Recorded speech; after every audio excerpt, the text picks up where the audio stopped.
Home. Hello, I'm Chrissy with Kirkwood Property Group, and we are here at the Music Monastery in East Nashville for a real estate conversation. There's been a lot of questions about how to buy a house, where do you start, what steps you have to take. And so today we have a home inspector with us and we have a lender with us. I'm thinking about buying a house and finally stop renting. Where do I begin? I'll give that to Roger. The first place you always want to begin is with a mortgage pre-approval. So pretty often or not, I'll get a phone call from a realtor, from a client, and usually it begins with, my realtor suggested I give you a call. Because a lot of times they'll reach out to a realtor first. Perhaps they've seen a sign on a yard on a house, or they caught something online. And before a realtor wants to show you a home and get into that, because they don't want to be showing you something that's not going to work. So they send you to a lender to get pre-approved. And a lender's going to have a consultation with you. It can be by phone, in person. We've done a lot of Zoom and FaceTime since COVID. A lot of people, it's just through email. And we're going to kind of get into what fits your needs. What do you want in a mortgage? I mean, are you looking for a primary? Is this an investment? Is it something you want to be in long-term, short-term? Something you want to fix up a little bit, or something you want turnkey? So we kind of get at that. And then we're going to ask basic questions about your job, your income, your prior credit history, to get a good feel for you. And if it looks, from that point in time, we start collecting documents. It's where a pre-approval is very, very important. And there are many, many people who get what they think is a pre-approval, usually through an online source. And that person, that loan officer, has never even looked at their tax returns, their pay stubs, their W-2.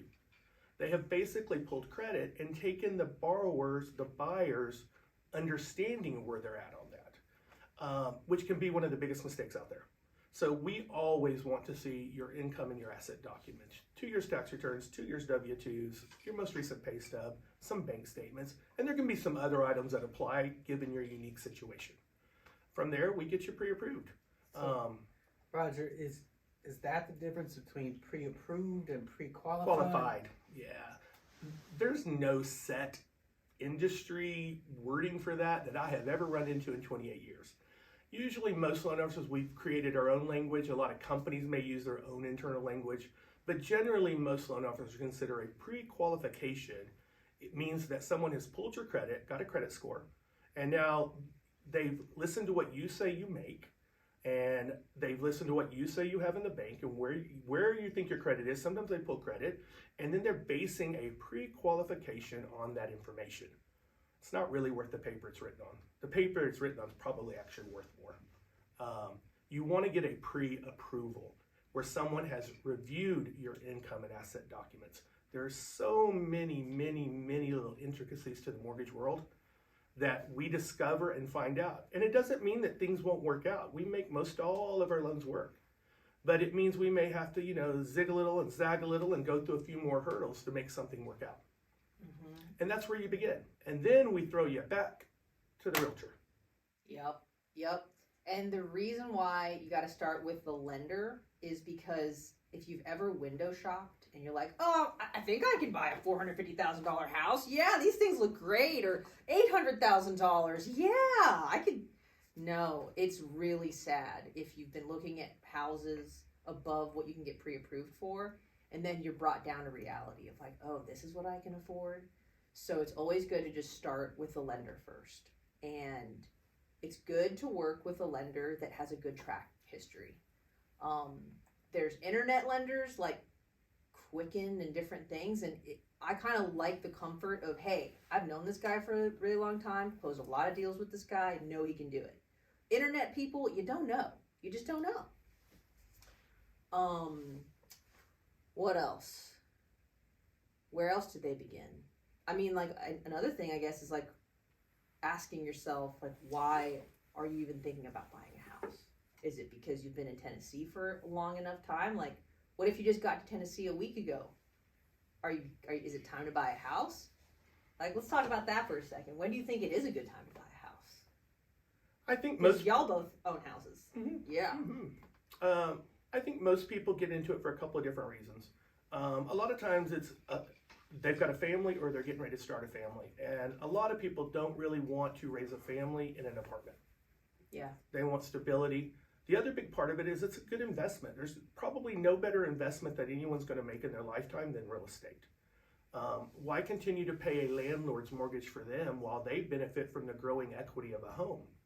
A home appreciates every year. So you could buy a home and in 5 years you might, we have seen in the last few years homes appreciating 30, 50, and 70% in some of our areas. But traditionally, 15 to 20% appreciation around the Nashville, Middle Tennessee area is very consistent. So then when you go to leave that home at some point, like if you were leaving an apartment, when you leave an apartment, you walk away with nothing, and a lot of times they actually keep your deposit. Mm-hmm. When you walk away from a home you sold, usually you're pocketing several $1,000s mm-hmm. that you can then use on your next adventure or to move up. And the other probably big reason, especially what we experience in our area around here, is a lot of times a mortgage payment can be cheaper than the rent payment. And then it's fixed. Unlike the landlord, what does fixed mean? What's fixed? That payment's not going to change. Now, the principal and interest part of your payment is not going to change. You know what it is. Whereas anyone familiar with apartment complexes and rentals, a lot of times, year after year, you're seeing a mild increase in that rent. But almost 100% of the time, I can get someone in a mortgage payment for cheaper than they can get a rental. And then they're going to accumulate that equity on their home. They're going to have something that they can invest in. A lot of times there's no neighbors. They want to paint their walls purple, they can paint their walls purple. They can play music at the odd hours of the night because they have a house. They don't have neighbors right next to them necessarily, on top of them, under them. Yeah. Yeah, usually they want privacy. They want investment. They want their money to be working for them. And they want the stability. Yeah, good. Mm-hmm. Why is it a good idea to buy a house? What inspired you to buy a house? Well, because I didn't have any control over the apartment we were lived in was getting foreclosed. So, we had a baby on the way at the time, and it's like, you know what? We got to make a new plan. And I had 2 dogs. They were pit bulls, and trying to rent with dogs is crazy. So yeah, that's true. Yeah, that's tough. So, for me, it was like, hey, this has to happen. It was hard to find a place. But it was a great decision, and I've had many houses since then. I've bought and sold. I still own my first house and live in it, but I've had investment properties, and they've been wonderful. I'd say if you're new moving to Nashville or Middle Tennessee, you might want to wait a little bit to know the different areas, because maybe the neighborhood that you land in when you first come here is not where you decide you want to be later. And sometimes getting to know the area is important. For what people spend to get in and out of a home, it may not have appreciated enough in that time to get their money back. So if you're going to buy a house, you want to stay put for a few years to ensure that you're not losing money, that you're gaining, and starting a family too. Like, where do you want that in the city? If you're not from here, it might behoove you to have a little bit of tactical patience. Yeah. But at the price of appreciation lately, I don't know if that's the best strategy right now either. So. Right. I try to tell people, if they just landed in Nashville, give yourself at least 6 months. Go really explore the neighborhoods and see where you want to be. Are you going to have kids in a couple years? Do you want to go ahead and be in the neighborhoods where you want your kid to go to school, and just to really start to establish that, so they can grow up with neighbor kids and whatnot. Traffic and commuting is a big, big issue in our city. It is. That affects a lot of where people want to live. That's a big deal now. It wasn't as big of a deal 10 years ago, but whoa, is it a big deal now? Yeah. And I would say why it's a good idea to buy a house is the equity piece, for sure. And the freedom. I'm a drummer. I can play my drum set at 2 a.m. and nobody's going to care. That's luxury to me. That. But as an example, I bought this place that we're in 2007, and I was a little kid. I barely partied, and I bought this for $73,000 in East Nashville, and I could not afford to live in this neighborhood today. But back then, I could. And just the equity of this, I got an offer for this place for $750 because of the land value. So you can just do things like that. Now that's a little bit of a crazy scenario, but usually people are making thousands and thousands of dollars when they sell and move to a different place.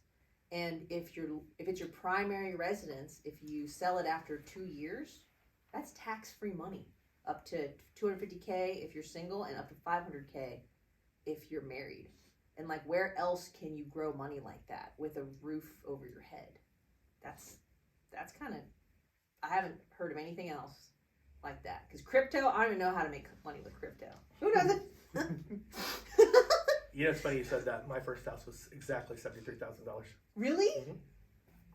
When did you sell it? Give us a story of that, just out of curiosity. I had gotten into mortgage banking. I'd been in it a couple of years and figured, you know, I saw the benefits of it. And if I'm going to be selling home loans and mortgages, I should have a home loan and a mortgage and experience it from the other end.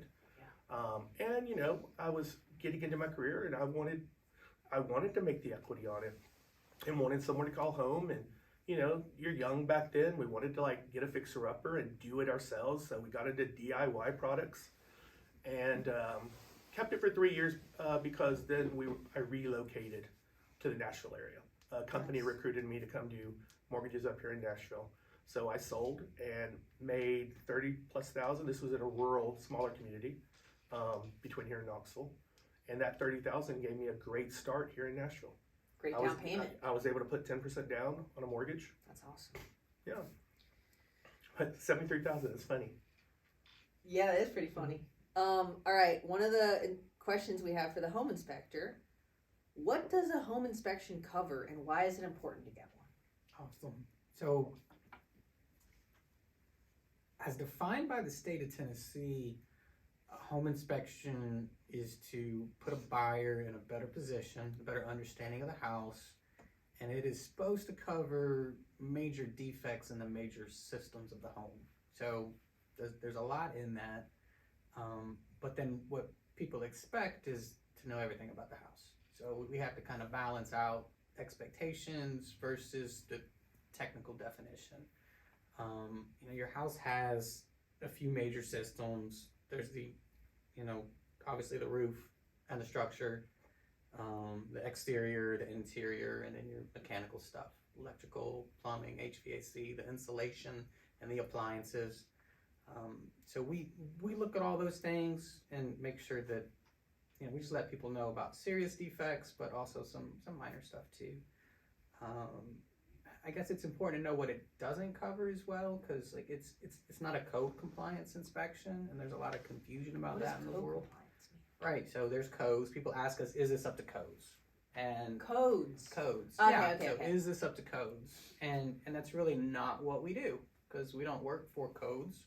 We work for the home buyer. You know, just directly to that person, and that relationship is just like an attorney would have with their client. Like, there's privilege there. I can't discuss what was in the inspection with somebody who's not our client. We have, you know, usually in our client agreement, they give us permission to discuss it with their agent. So their agent represents them, and they need to know and understand what's in the report too. But we can't share that report with the sellers or with the lender, for instance, without Or an prior appraiser approval or an appraiser. Yeah, those are all separate. Like, we work just for the client to best represent them, just so they know what they're getting into. So it's not about, is it up to codes? Because in Tennessee, we don't bring codes up over the years. We would say something is grandfathered in. So if it was, you know, the installation of a water heater was this way in 2007, and in 2017, that was different, right? So we don't expect a new water heater to have all the things that an old water heater had. So we're not looking at that stuff. Now, if it's a safety issue, yeah, we put that in the report because we want homes to be safe. So those things are there. Not everything in codes is like a direct threat to your safety, though. It's some of it is technical. So other things that aren't included, so like we have to stay in our lane as home inspectors. We're licensed to do this, and it doesn't include like pest control, like whether there's termites or whether there's rats or bugs, things like that. Like, that's pest control, they're regulated by the Department of Agriculture. And So that would be like a different inspection. Right, You so- can call for different a lot of inspections lenders for are going to that. require a termite clearance letter, a wood destroying insect letter, WDO, wood destroying organisms. So you have to be licensed by the Department of Agriculture to provide that. So for us, if we see termite damage, yeah, we'll take a picture, we'll put it in our report. We'll tell people, hey, your floor joists are all eat up with termites over in this corner of the house. But we can't give that letter that a termite professional can give because we don't have their license. And the same thing goes for engineering work. Like, we're not doing engineering work. If we see signs of structural damage, so cracking foundation walls, some separation, some movement, or dry rotted floor structure, or things in the attic where that the framers didn't do everything technically accurate, or there was some damage unloading trusses from a truck before they got put up. We'll take pictures, we document it, but we can't do engineering work because we don't have that licensing. So you document it, and then from there, it's up to the buyer or the realtor to be like, hey, we need to get a structural engineer to look at this. Exactly. So it's like the home inspector gives a general, like, once over, like, hey, here are the things that I see that might be wrong with the house or that are wrong with the house, but here are the things that I think you should, or I recommend you look further into, kind of thing. Right. So that when buyers go under contract is kind of when our process begins. They go under contract to buy a house, and then they're going to have a pre-negotiated amount of time to do all of their inspections. And maybe really short, like 3 days, or maybe they've got 10 days and they have a little more wiggle room. So if we come in very early and we make some recommendations, they can use that whole period for other inspections. From if they want to get a contractor and get some bids out there, if they want to, thinking about doing an addition on the house, they can get quotes for whatever remodels they may do. And they can take our list and they can get prices to cure those things. And, so that window, it's not just, the home inspector is the superstar, right? Yeah, but it's the whole team. So there's a lot of other cool stuff that can go on during that period. And there is things that should go on. So if the house is on septic, like, they should get a septic inspection. That could be a $20,000 mistake if they don't get a septic inspection. Like, there's a lot there, and we don't do that. So we don't do anything that's underground. We don't do anything that's not visible. Ours is a visual inspection. And so, like, the sewer pipes going from the house to the street, if it's on city sewer, they might want to get a sewer scope, especially if it's an older house. Right, with older pipes. Clay pipes, cast iron pipes. Yeah. Oh, man. Yeah. There's stories there. And then that leads into, okay, after you get a home inspection, like, what do you do with that? Can you negotiate after your contract? Because you're under contract, you've agreed to a price, and you've agreed to an amount of time for you to inspect this house, essentially, and decide to either walk away, keep going. And depending on the contract you negotiate, you can potentially ask for credits or repairs from what the inspector found. Or you might even have to ask for more time so that you can then go get quotes or get further inspection. So there's that. Yeah, it's all a negotiation till the deal's closed, right? Yeah. I've seen a lot happen in the last minutes, even after the inspection window is closed. Yeah. But so yeah, with our reports, sometimes people negotiate repairs. Now, repairs that happen during a real estate contract are typically not carried out very well. Sometimes they are, but usually it's not, hey, who's the most affordable person we can get out here or the best person. Yeah. It's who can we get out here in the next 5 to 10 days to fix this stuff. Yeah. So for me, what I see, it's usually better if people can take some closing costs, because that's money they end up with in their pocket when the loan's closed. If they roll repairs in to the 15, 20, 30-year mortgage, it typically doesn't change what they pay every month. It doesn't change it a lot, not significantly. So if it's a smaller repair and it's like, hey, we're talking about a new water heater, this one's working, but it's got a small leak. How about we just do $1,000, $1,500 in closing credits, closing costs? That's good. They can actually replace that water heater when it's done. Now, not everybody's in a position. If the repair's big enough, if it needs a new roof, well, that's going to be more money than what closing costs is going to cover. So that doesn't work out. I've seen people all of a sudden work with their lender and change the type of loan. They may do a rehab loan and escrow some money back. So say the house is built, this doesn't sound old, if a house is built in 2006, we think about that, like that's not an old house. But it's a 17 or 18-year-old house, which may need a roof and a water heater and an HVAC system. Yeah. If it's been well maintained. If it wasn't well maintained, all that stuff's new and it's been replaced. But if those systems were good quality when it was installed, like they're at their end of their life experience, and that may not be the right house for that buyer. Yeah. You know, the location might be good, but maybe they can't afford all three of those systems as All soon at as they once. move in. Yeah. But if either they have more available credit and they can take a larger loan and escrow some money back, or if the seller's willing to put some of that money from their sale towards that, it could be a rehab loan, which will later on get restructured. And I've seen people with good success in that. So that's where the realtors come in. Yep. I mean, For sure. Well, and I'd like to say, Yeah. those things don't typically go away either. So if they're not dealt with, it behooves a seller and a buyer to come to some sort of negotiation, because if they don't come to a negotiation, another buyer comes along, they're going to get a home inspection report, and the same issues are usually going to keep presenting themselves. Right. And once a seller becomes aware of defects or malfunctions of the property, legally they're actually supposed to tell a future buyer that. You can't just keep it under wraps. And if their realtor knows about it, legally you're supposed to inform future buyers about that. So it's like you should negotiate it with the person you're working with, essentially. And to touch on the point of, like, yes, it does make sense that if you're the seller and you're like, hey, I gotta get these repairs done, I'm gonna try to get it done as quickly and as cheaply as possible. So it's not really to the benefit of the buyer, you know? Right. Yeah, because what's the intention? The seller's trying to get in and out of there as quick and cheap as possible. So that definitely, I've seen that. It would be better to negotiate credit reduction, anything like that, versus having it done before closing. And then, were you gonna say something about? Okay.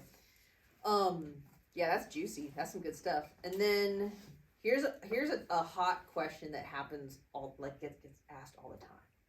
Like, how much money do I need for down payment, and where can it come from? Can it come from my mama, my daddy, my sister, my boyfriend? Like, where can my down payment come from, and how much do I need? So that's a big loaded question. Yeah, let's unpack it. There's lots of different loan programs, and different programs have different rules. There are different lenders, and some lenders can have what we call in the industry an overlay, meaning they might have a tighter restriction than what perhaps Fannie Mae, Freddie Mac, or HUD may have. And that is their prerogative and their right and their business to do so. Typically, there are some 100% programs. The most common, if you're a veteran, is probably the best loan program out there is a VA loan. It's 100% financing, no down payment needed. If you're in a more rural community, a lower population base, there's the USDA loan. That is 100% financing, no down payment. But if those situations don't apply, you're typically looking at least 3% to get into a home. Now, there are some instances where that may be 5, maybe the minimum. Then there are other situations. If you're looking to buy a second home or an investment, those require larger down payments. Down payments are flexible where they come from, but they have to be sourced money. What does that mean? That's what, yeah. Okay. So you can't go pull money. You can't go pull a cash advance off your credit card and use that for down payment money. You can't go get a loan for. You can't go get an unsecured loan to use that as your down payment money. You can get gifts. Most programs require the gift to come from a relative or someone with a close association to you. They've recently expanded that definition in the last few years. Used to it was really tight, but now fiancés, boyfriends, girlfriends, domestic partners, Gay or straight. Yeah, all of that has come much more allowable these days. Used to it, they wanted more of a direct familial relationship. And there's rules on all that. And that's one of the things why you want a good, experienced loan officer. You get a loan officer 1 year in the business, they've just not seen a lot of things. And if they don't have someone like mentoring right over them, going through every deal with experience, small things get missed and you're 3 weeks into a closing, 1 week away, and all of a sudden the loan is denied because somebody didn't know where this gift money was coming from, or they didn't follow the proper process. So When you get into the mortgage world, it may seem a little cumbersome to you at first. Have a good loan officer who walks you through it. Trust your loan officer. But there are just certain steps that are required. There are certain ways we have to document things. And they can seem frustrating. The most common, especially with young people anymore, so many people use their phone for everything and have apps. We're not allowed to use your app summary and screenshots. It's just not allowed. You're going to have to go online or into a bank branch or somewhere and get the true statement. I promise you, it does exist. Whether you've ever seen it or not. Like official bank statement Yes. versus like, here's a screenshot. Here's a screenshot. Of my bank. And we thingy. probably get screenshots 80% of the time anymore.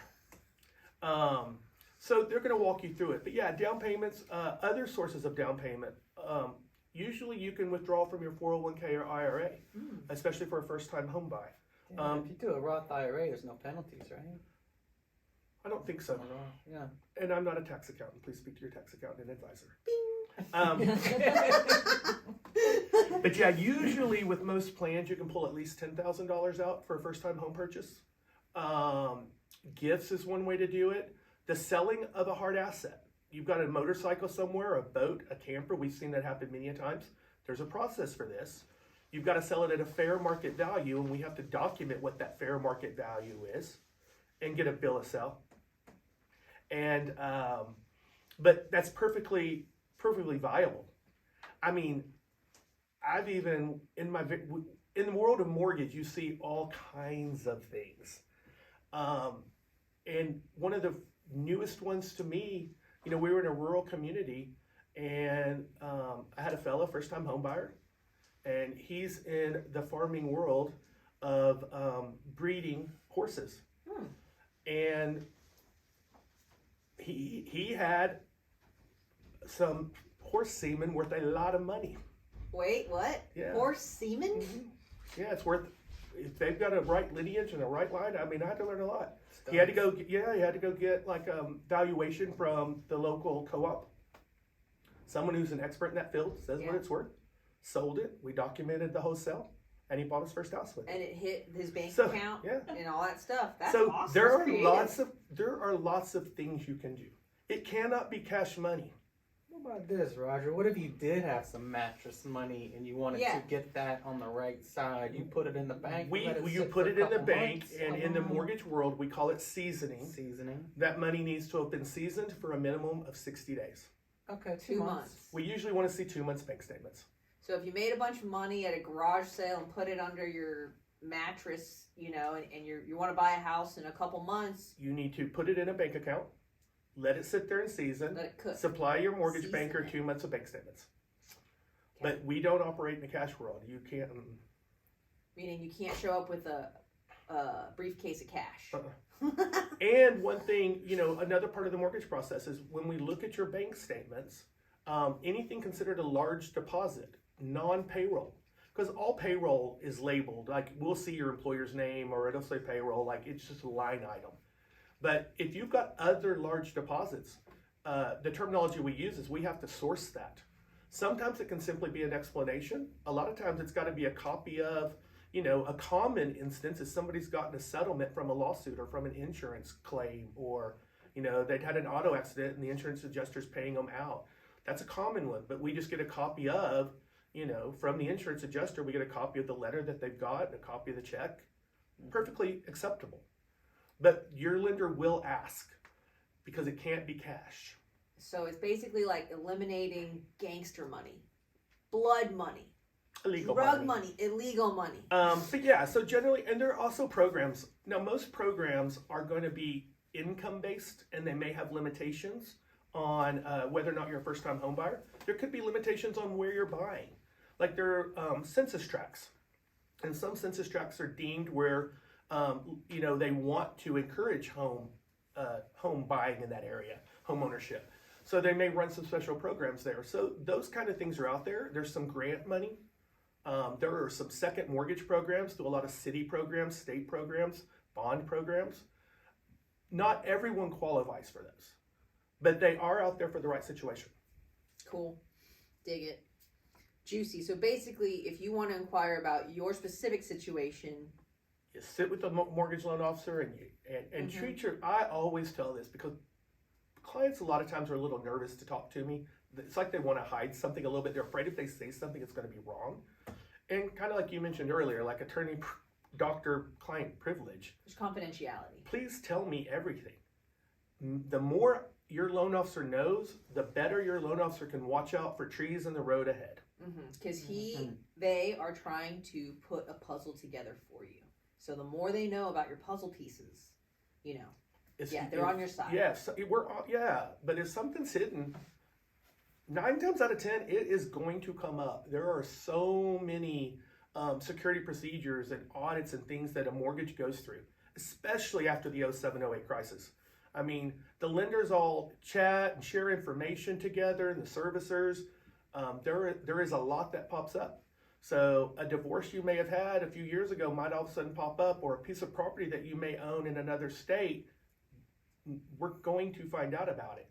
And it can present an entire hiccup and kill a deal, completely kill it. And you may have already committed, already have moving vans, all kinds of life decisions may have been affected. Had we known, it doesn't mean that necessarily that we still couldn't have worked around that, made a deal work. We just may have had to structure it differently, or we may have had to document it differently. All right, another really popular question, especially since like the houses in Nashville have gotten so expensive. You know, like girlfriend and boyfriends are buying houses, fiancés are buying houses, maybe even just like friends, longtime friends. So the question is, what are the pros and cons of co-signing a mortgage? And I'm going to give you the second one. How much should I budget for closing costs? Those are two different questions, but kind of related. So co-signing, typically, there's kind of two different words. There's co-borrowers and co-signers, although essentially in the mortgage world, they're the same thing, the same effect. People use different terminology. Typically, two friends wanting to go in and buy an investment property or something like that are typically referred to where they think more of themselves as co-borrowers. They're sharing an investment together. Husbands and wives, things of that nature. Typically, when the word co-signer is used, it typically means someone who's not going to live in the property, usually a relative or someone who's helping the buyer qualify. The buyer may not be able to qualify on their own. Perhaps they had limited credit right out of college. Perhaps their income, acceptable, viable income that we can use, isn't enough to qualify, but they're going to have a roommate or a girlfriend that lives with them that helps share the bills. Or perhaps grandma, and this is a true story, we see it all the time, grandma, you still gives $500 a month every month, or $1,000 a month every month. Always has, always will. So they've got that extra money, but we can't use that always in qualifying someone for a mortgage. So they'll ask for a cosigner.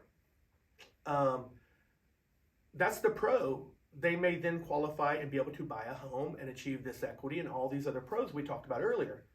The negative is that cosigner literally they're signing a commitment to this loan. If something goes wrong and the person's not making those mortgage payments, and it could apply to a car or anything as well, they're not making those payments. What you have said is, I will make it if they are not making it. And so if something goes awry, you can quickly see a cosigner's credit go down. It also affects the cosigner's ability as to what they may want to do in their own life. Because of their own debt to income ratios and things, yes. Co-signing, we've all been there. We've been in this business a long time. There are some success stories, usually with grandmas and mamas, but there are also a lot of rough stories. You know, unfortunately, you know, some people go down a bad path, whether it was through a connection, a boyfriend, a girlfriend, drugs can become involved. There are all kinds of things. Another negative to when you co-sign, a lot of time you don't find out that there's been a problem until they come after you legally or you've pulled your credit. Because think about it, when you go online and you're making your payment on anything right now, like it's usually in the first person's name is the one who has the internet access to that, the one who has the account number, the one who the letter goes to. They don't send a letter of notice and a bill to everybody. Co-signer doesn't even know there's a problem going on. That is what happens 9 times out of 10. And we've had clients come to us in situations where they had co-signed previously for someone that went awry, and now they're struggling on becoming qualified themselves in their own personal life. And they did, usually never even knew. They would have stepped in and had they known. So just always keep in mind that it is a bigger commitment than just helping little Johnny boy. You really got to trust the person you're co-signing with, and maybe have some steps and measures to have a checks and balances. Like, all right, are you paying your loan? Yeah. Co-borrowers, girlfriends and boyfriends and fiancés come to us a lot wanting to buy a home. That they're looking to get married next year and starting families. It's an expensive process to get out of when a breakup happens. If you've not been in it very long, you're going to have money to pay realtors to sell. You may not have achieved a lot of equity. You may not qualify on your own going forward for new things. It is a commitment.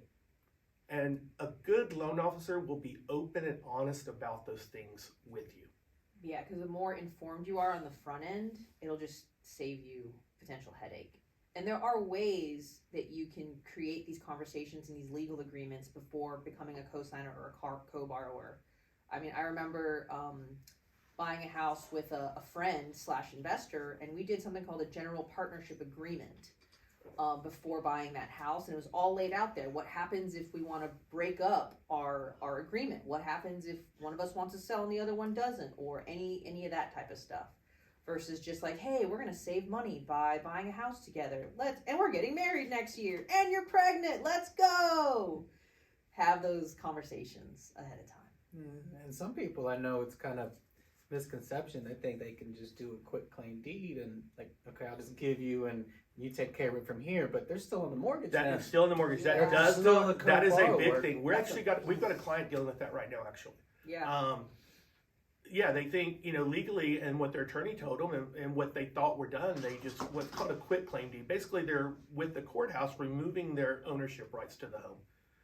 Doesn't stop the mortgage that you got. You still owe the debt and you're still on the mortgage. And the only way out of that is to get rid of that mortgage.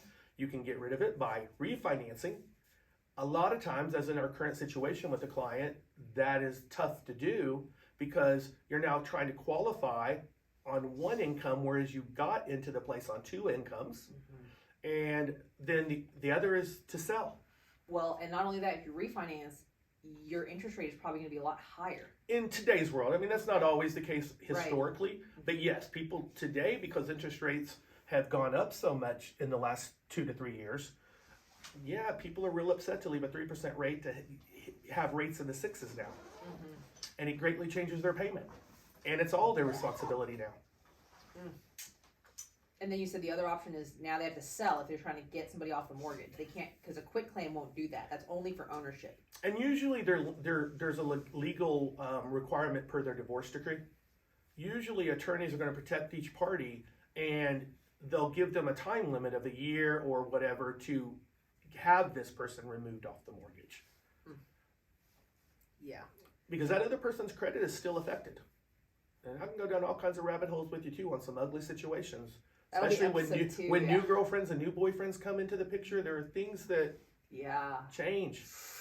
And these types of stories can really help people make educated decisions before they get wrapped up financially with somebody. Closing cost. Yes. How much should I budget for closing costs? There's an old myth out there. They used to say when I got in the industry, realtors always use 3% of the sales price. I mean, there can be truth to that. If you're buying a $200,000 loan, 3% is probably pretty accurate.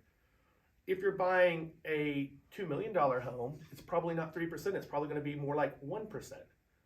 Generally, if you're looking for an average priced home, and I would call that in today's world, at least in the Nashville, Middle Tennessee area, we're probably looking at $300,000 to $600,000 is where most home prices tend to fall. Closing costs on the low end, in the $280,000, $300,000, $350,000 kind of price point, we typically see closing costs like $6,500 or $7,000. So I would tell someone to budget $7,500, and that's usually what I will throw out. If somebody is shopping in the upper realm, $700,000, $800,000, $900,000, I usually tell people they need to be planning for $12,000 or so. Closing costs, a lot of the closing cost is based on your purchase price and your loan amount. So there are some hard set fees. Most of the time an appraisal is the same regardless, unless you move way up in purchase price, like over $2 million. The set processing fee, a credit report fee, running a flood certification fee, those are all standard and not based. But the state of Tennessee charges you, and every state have what we call transfer taxes and deed stamps. And those are usually tied to your purchase price and your loan amount. So obviously financing a $200,000 is going to be a much lower deed stamp than when you're financing a $900,000. Same thing with homeowners insurance. Homeowner insurance policies are double and triple the more expensive you buy on a home. Trying to think of a few other things that are Taxes would taxes, transfer taxes and the deed stamps, all the property taxes. And we always have to set up an escrow account so that part of your payment goes to pay your property taxes each year. Well, the property taxes, if you're paying $8,000 for property taxes, that's going to increase your closing costs a heck of a lot more than when you're only paying $1,700 for property taxes. So that's why that number can really vary. But quick rule of thumb, even for first-time home buyers, I would, if you're, you'll have wiggle room, but I would say $7,500. 3,500-ish. And if you're starting to hone in on like, okay, I think this is the property or these two properties, your realtor and your lender can look at those specific details and go, okay, here's what I think you should budget for closing costs based on this property, the price, and the property taxes. And it's very common for us to see where sellers contribute towards that. And that can be done with your realtor in negotiation. Mm-hmm. There's no rule that says a seller can't contribute. Now, we can have limits per program, per down payment as to what they can contribute, but a seller can contribute. And the limit is at 3%? Or depends on conventional? There's a 2% program here and there. 3% generally, unless you're putting a larger down payment. If you move to a 10% down payment, it can go to 6%.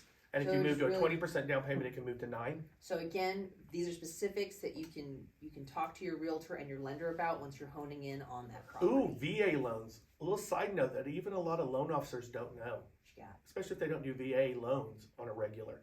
A seller can actually even help pay off your debt. Hey now, tell us more about that. Like on a VA loan, like if the seller's contributing up to 6% or whatever their closing cost, and we don't need it off for closing cost, or you've got that money anyways, pay off the auto loan, pay off some credit cards to help you qualify. Perfectly acceptable on a VA loan. That's really cool. That's a cool tidbit. To help lower your debt ratio. That is a great tidbit. Okay, Mr. Home Inspector, should I get a mold or a radon test, and why? Because those are add-ons. Yeah, maybe. So those environmental issues are not part of a standard home inspection. Some people are surprised to find that positive identification of mold is outside the scope of what we do. We're not required to prove that out. And that's because it has to go to a laboratory, right? I can't look at something and legally say that's mold. Mm-hmm. Now, I've seen a lot of it in a lot of different colors, varieties, and flavors. But you'd be Know like, what some of them taste like. this looks... But but to actually say this is mold, we have to send it to a lab. Mm-hmm. So some people, when they're filling out our online inspection request form, they're selecting all the services. I want mold and air quality and all these things. And so I call them and say, okay, well, we have different options here. Have you seen in the house things that you suspect are mold? That if we're going to do a mold test, I know what I'm looking for and where I'm going to do the testing. So I'll take a swab or put it on a slide and package that up with the chain of custody form and send it to a laboratory. Mm-hmm. And they're like, no, we just, I have allergies and I'm concerned about that. I have concerns. Yeah. Okay, cool. In that instance, we'll do that. I'm not going to charge you for it now, but when our inspector is on site, if he sees anything that he thinks could be mold, then we'll take a sample, we'll send it to a lab.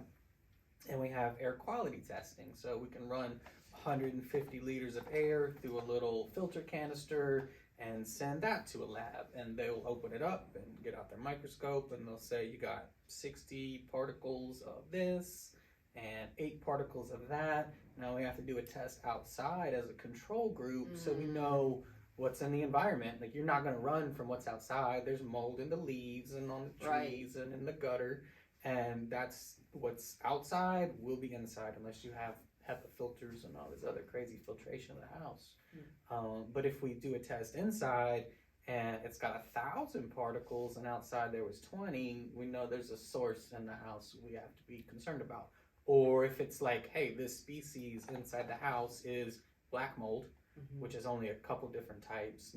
Usually what people think is black mold is just some mildew or regular mold, and it's not black mold, that's toxic. So if that's found inside, then okay, where's it coming from? How do we clean it up? And that may be in the walls or someplace that is, HVAC system? And it could be in an The HVAC ductwork. It could be under a cabinet in a weird spot where things are going on. But it would tip us off that, hey, we need to do some more exploratory work, that you may have to open some stuff up or figure out where this source is because it's not visible, but we found it in the air. Yeah. So those options are there, and it's not part of the standard home inspection, but we have to have that ability because some people have concerns. Like if they have allergies or they have allergies, if they have a baby, they don't want a young child to get elevated early exposure because they'll grow up with allergies now for that weird situation they experienced. And a lot of times you can't even smell it. You can't see it. You can't smell it, right? Like mold and or radon. Right. Well, radon's different because it's a colorless, odorless gas, and in Tennessee, it's very prevalent in basement houses where there's a lot of soil to house contact. You'll probably have a higher instance of it. So the worst actors are old houses that have like dirt basements that were dug out by hand 100 years ago. Those are the absolute worst actors. But new construction is not immune to it. They install radon systems in new construction. Usually they're passive systems, and they don't encapsulate the crawl space. It's kind of it's the beginning of a system. It's the chimney to get the bad air out of the house, so it'll need to be built up. Yes. This radon is just part of our granite, and it's part of uranium, and it's in limestone, and it's in granite, and it comes here in Middle Tennessee. The state has a free program where you can get some radon testing at no charge to the homeowner. It's charged to the taxpayers. So you can request, and they'll send you a little at-home test kit. That's not appropriate for a real estate transaction because of the timeline. But if you're a homeowner and you have those concerns, you can find out. It's good to do periodically. Radon is like super unpredictable, right? It can be high this week and low next week. It can be high in this house today and low in that house today. Right next to you. Right next door. Yeah. Right So next door. there's no predicting new, old, this house, that house, this season, that season. It's really weird. But it's a real thing. It causes cancer, right? Yeah. That's a known fact. It's the second leading cause of lung cancer, radon. Yeah, right behind smoking. Smoking and radon, they're like best buddies. Here's another question. Is it, should you only get a home inspection if you're buying a house? Or is it also maybe good to do one for your own personal maintenance? I love that. And that's a product that we offer is maintenance inspections. Because like the reason we started doing those is because after inspecting 10,000 houses, I'm looking at this like, you know what?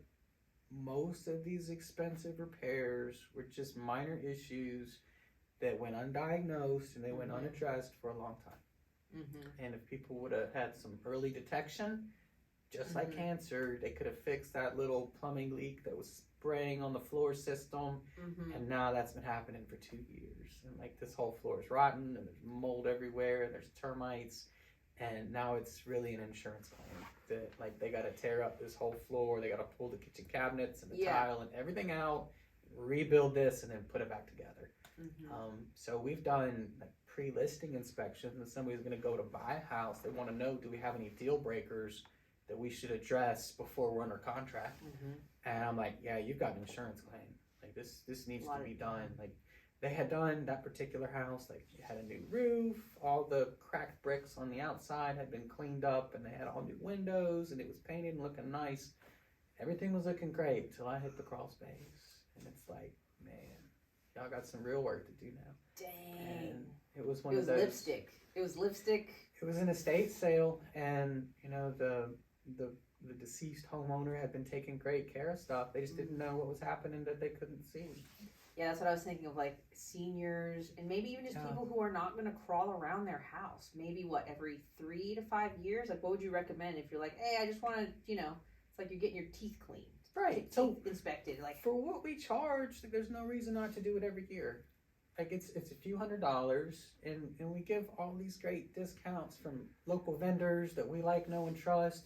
And there's more value in, like, if they're gonna do stuff, like working with these other people, Yeah. getting discounts, like it's gonna be more than the cost of the inspection. Yeah. And if we can, for $300, give you a little, if we can update your honey-do list every year, Right. and just like, okay, here's where you're at. This is where we were last year, and I see you did these things, and that's great. Well, this year, here's a new list, and I'm putting these things on top because they're really important. Yeah. And Here's kind of a fun conversation on that. I've had many realtor conversations where many realtors are actually against a seller doing the pre-listing kind of thing, because then They become aware. and by law they're supposed to Malfunctioning. disclose it. Yep. yeah, but you want the right people under contract to buy your Mhm. house. So like it's gonna come out later. You know, like we did a period here last year before, where people started waiving inspections to make their Right. offers As is. acceptable. No You know, to make their repairs. offers very attractive. All Yeah. of 2020, 2021. So Yeah. you know, like that was a thing for a while, but that's not where we're at today. Like Yeah. people are doing inspections. They're doing inspections. So Yeah. if you were just open, you're like, hey, we had somebody come look. Here's some things they found, and we fixed this stuff, and we're just not really going to address these other things. Yeah. If it's the right house for them, they're going to be cool with that. And if they're not, they're going to find out anyway. Yeah. So, Yeah, there's like two ways to approach it. It's like either A, I'm just going to go in blind. No, I'm a seller and I don't want to know what's going on. I want to deal with it and have the buyer pay for the home inspection. Or, I mean, I feel like there's also the flip side of like being transparent about it and going like, all right, I'm going to sell this house. Let's figure out what needs to happen. And maybe that also allows you to list it higher, list it more confidently because you've done all these things and it's not going to be a negotiation after the inspection happens and then, you know, oh, all these surprises. So there's two ways about it, and it's not, I've seen it successful both ways. There's a lot of people who do not do the inspection, pre-listing inspection, and then people that do. But I mean, I think there's peace of mind if it's like, all right, I'm going to list this house. Here's what we've done, and you're just showing that to the prospective buyers. I feel like there's another level of trust built. right. Of like, instead of like me trying to hide some stuff, don't look under here. Don't look, you know, secret cavities Right. over here. Don't look. There's like- trust, and there's also just like, we want the right people under contract, or else this may fall out of contract. And if time matters to the sellers, then they don't want it to go under contract, for that deal to fall apart because these people can't afford to maintain the home, so it's not the right house for them. So that's important for, I think, most people. Some Yeah. people are not in that situation, but buyers don't want the emotional process of falling in love with a house and then finding out, this really isn't the house for us. Yeah. And when houses go back on the market, usually they get a stigma to them. People Yep, call us that's up really and they true. say, we want you to look at this house extra hard because it fell out of contract because of the last home inspection they got. Right. It's like, what's wrong with this house? It's been on the market for X, or it fell out of contract. What's really going on with it? Yeah, the realtors know. Yeah. So That was that's a great question. Yeah. Can I segue from that? Please.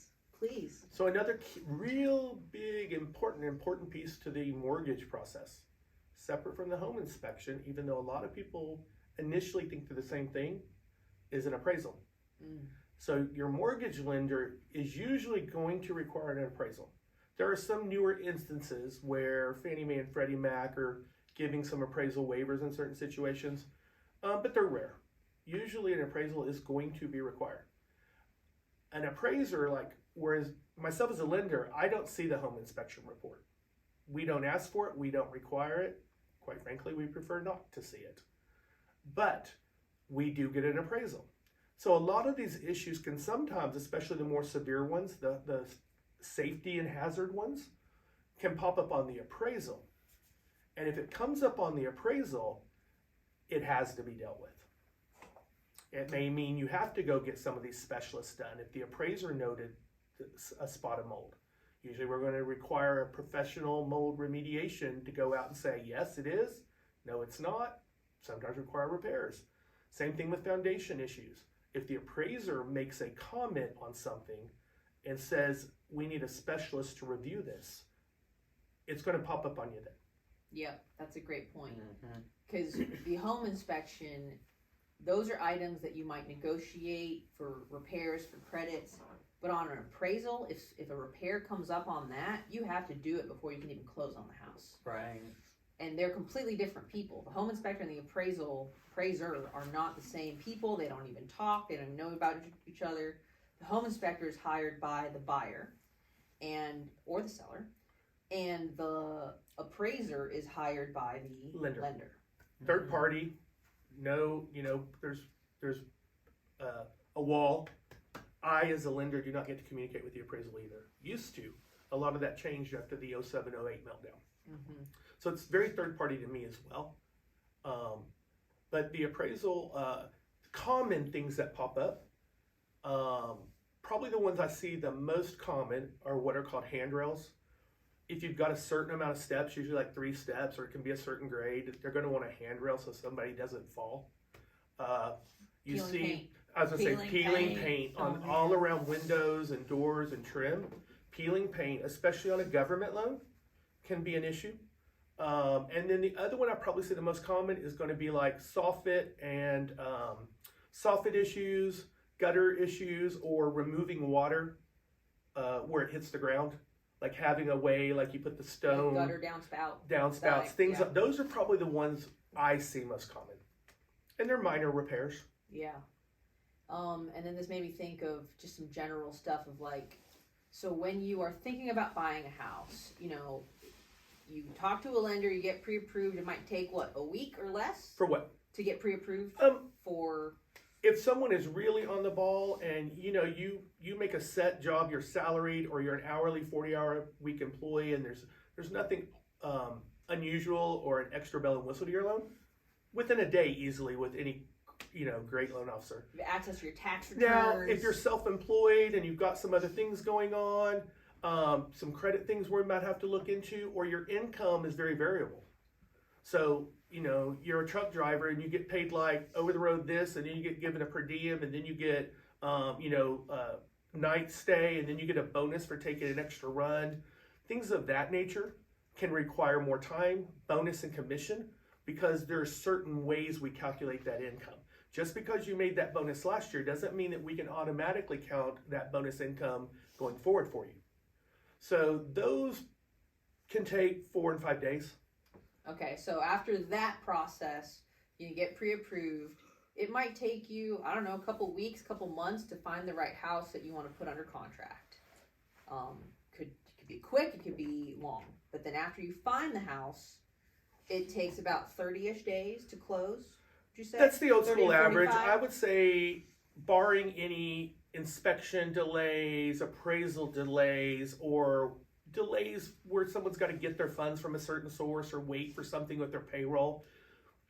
But in the normal procedure, I would say that that's much more a 20-25 day kind of process of the last few years. Cool. So 20 to 25 days from when you find the house, put it under contract, get it inspected, negotiate anything, get it appraised. You could own a house under 30 days. Yeah. Maybe even 45 if you need an extension on inspection or quotes or anything like that. But that's about how long that process takes before you're a homeowner. And then just for general budgeting, like if somebody becomes a homeowner, when is their first payment due, like that day? Usually, you're going to skip a month. So if you closed, what are we on today? We're in late February. We're in late February. But if we close today, 9 times out of 10, somebody's first payment is going to be, you skip March, it'll be April 1. Because if you're paying rent on your apartment and you're trying to buy and, money's a little tighter, it's kind of good to know those types of things. Like, okay, I got to pay my rent for this month, but then my first mortgage payment won't be due for 60 days. Okay, I can afford this. And in certain situations, if, like I said, barring that there's extenuating circumstance in your specific loan scenario, barring that, most quality good lenders, I know I can for sure, can get you closed up in 8 and 10 days if you and your agent are also very responsive. Closed meaning? Closed. Like you give me a home contract. inspection done. But that's what I say. Everybody's got to be on their ball. They've got to be quick. Your agent's got to get a home inspector out there quickly. We get the appraisal out quickly. Sometimes that involves a rush appraisal. Typically, an appraisal is going to take 5-ish days. But we have, in our industry, legally by law, we have to wait 8 days. We can close on the 8th day. We're not allowed by law to go any sooner. 10 days, we can't do every loan. That's why we say Right. 20, 30 days. But in needed situations, when something's come up, we can certainly make that happen. So let's play that scenario out. So hypothetically, let's say if the seller got an inspection before they listed, they got all the stuff done, they were very transparent with the buyer of, hey, here's what we found wrong, here's everything we did, here's all our receipts. And then the appraisal was ordered day it went under contract. You can essentially close in as quick as 8 days. We would call that the rodeo, or 100 miles an hour. Whereas, And we let all parties know. Yep. When we send you an email, when we send you a call, it's techno. I mean, you may be working, but you're going to have to be able to stop, take a break, respond to things.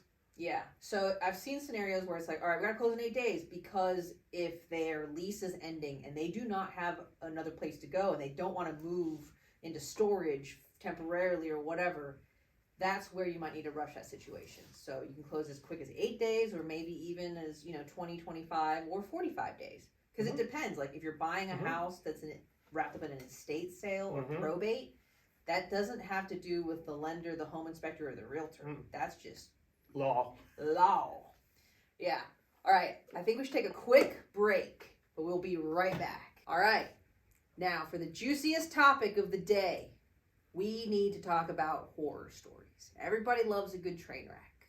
So we got a home inspector, we got a lender, and we got a realtor. And we're going to share one horror story each. Who wants to go first? Me. So I want everybody to know how important it is, that final walkthrough, right? So home inspectors come in at the beginning, and our home inspection is a snapshot in time of that particular day, right? So that's important. On the final walkthrough, always look at your major systems. You want to make sure the house has not been vandalized, the tree didn't fall on the roof, that the refrigerator that you negotiated for was still the refrigerator that's on site, that the HVAC systems are working. Just make sure they're working, because if they go out that day, you own it. If they go out the next day, you own it. So just make sure it's working that day. The story that I'm thinking of, the first one that comes to mind is we did an inspection on a rehab, and so it was a flip house, and there was a pond in the crawl space during our home inspection. Like at least a third of this house was a puddle, and it was deep. The sewer line was old cast iron. It was running over the pond, so our inspector was not able to get to it. I mean, I'm talking about it was knee deep or better. On the low side of the house on a hill, the lot was recently regraded, so we made note of the report that, hey, there's a pond in your crawl space, and that was the end. We never got called back for a re-inspection, final walkthrough. We just put our report out.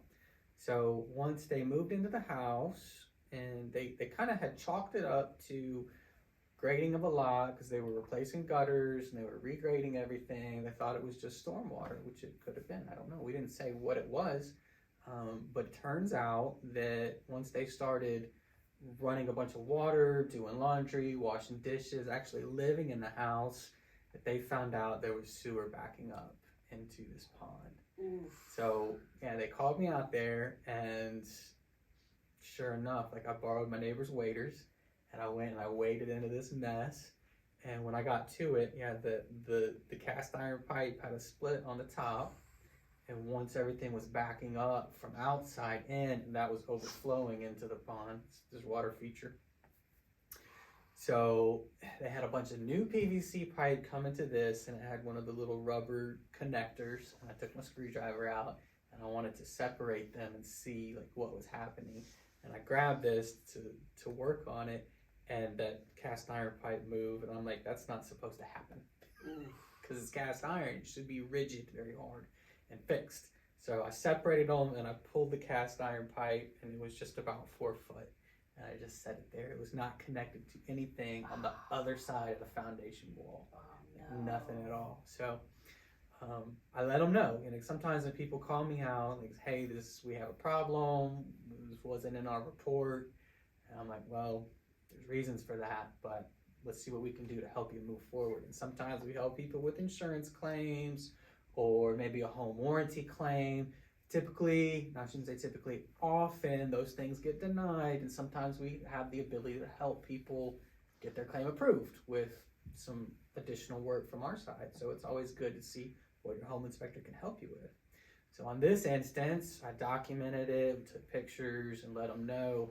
I wrote a letter, just a nice opinion letter. They went back to the sellers who had flipped the house about this issue.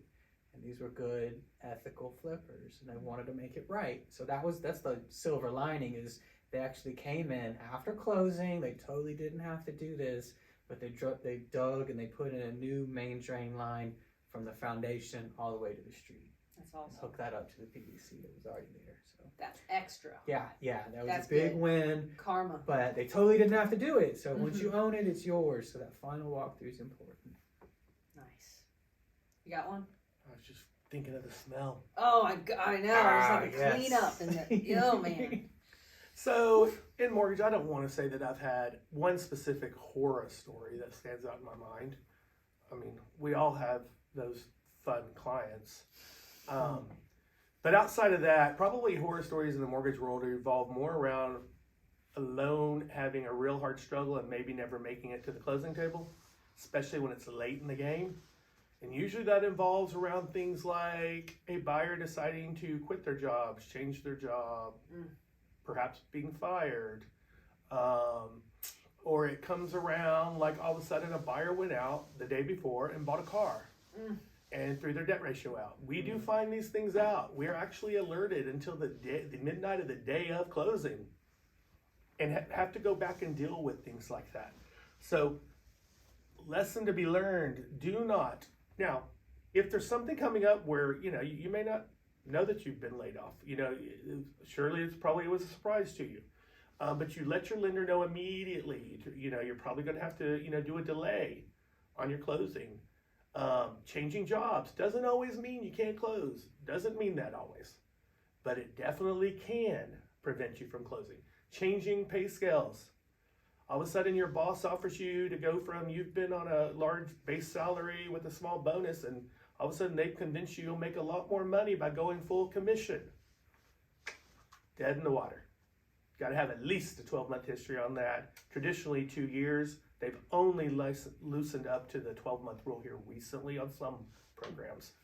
So that would be kind of the horror story in our world, or unexpected things. Do not pull new credit. Do not open a credit card. If you have to for something.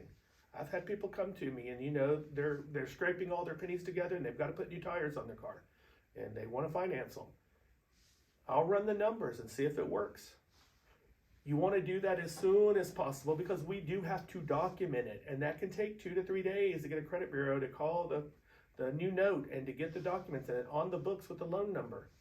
So those would be the horror stories that I can share with you. Off camera, I can tell you a whole bunch more. Yeah. My horror story that came to mind was I had an out-of-state buyer purchasing an investment. It was a quadruplex. And they weren't even in town. And so I was their representative doing all the different things. And day of close, so this quadruplex was rented. There were tenants there. And walking through it, everything seemed fine. It was a fixer-upper, smelled a little funny, all this stuff. But then I noticed that a lot of the tenants' stuff was on the curb.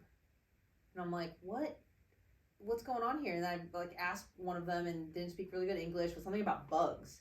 And I was like, what? There were bed bugs in this quadruplex. And so they were moving out and they were not keeping their furniture. And I remember in that moment, because it was just me and myself. I could have lied about it. I could have not addressed it. It was a final walkthrough. But I was like, no, this is an adverse fact. I need to bring this up. And instead of closing, because we were supposed to close that day, within the hour. We delayed closing. We negotiated that there be a reduction in purchase price for the bed bugs because they had to get remediated. And so this quadruplex had to get tented and heated up to a certain temperature. And then after, I remember we had to hire this like bed bug inspection dog company, and they got up in there sniffing for bed bugs. Like, oh my gosh! But the moral of that story is, you know, it's not required to get houses inspected for bugs. But I've even had another client where it was like they had a German roach infestation after closing, and it was there beforehand, but we didn't catch it, so they had to, you know, deal with that pest control after. Brown recluse spiders is a big one in the Middle Tennessee area. Yeah, brown recluse spiders, German cockroaches, and bed bugs. And those things are hard to get rid of. They take multiple treatments because you have this whole life cycle thing you're working with. Yeah. Every bed bug is pregnant. If it's a female, she's pregnant all the time. So they can blow up out of control. Yeah, and apartments have these, Airbnbs, like airports. So, you know, there's something called diatomaceous earth that does help with killing them and dehydrating them, but it's a bag of tricks, and we can't go into that all right now. But those are our horror stories. Thank you so much, and we will be doing this again. Have a good day. Hey, my name's Aaron. I'm the owner of Tennessee Home Inspectors. We're a multi-inspector firm operating through all of Middle Tennessee. We've got multiple locations. I believe everybody needs an advocate. I believe that an unbiased set of eyes is indispensable, and I believe inspections should be affordable. So they're really important. I want to make sure every home buyer and most homeowners get inspections so they know what's going on inside their house. We write inspections that are really easy to read. It's important to me that home buyers understand what's in their report, that they don't get bogged down by a bunch of details that we don't think are important. So we like to stick to things that actually need to be fixed or repaired, or whatever we can do to educate our clients. We like it to be easy to read and understand. So you can find us online at getaninspector.com, Get an Inspector, and you can call us at 615-905-6308. It's 905-6308. Love to hear from you. Have a great day. Hey, I'm Roger Gore with Ellason Mortgage Group. I am a veteran of the mortgage industry. I've been a loan officer. I'm in my 28th year. Ellason is a local company, locally owned, locally operated. We are small yet very, very nimble. We operate in multiple states and would love to do business with you. Answer questions, guide you through the process, hopefully take you to the closing table. You can always contact me, my website, rogergore.com, ROGERGORE.com. Hi, my name is Chrissy Kirkwood with Kirkwood Property Group. I have been in real estate in Tennessee since 2007. This is my 17th year, and I love to help first-time homebuyers, veterans, musicians, and creatives. I love to see people succeed and use their house in creative ways. I've worked a lot with the LGBT community, so we don't discriminate. We help everybody in the rainbow. You can reach out to me on kpg615.com. Ciao.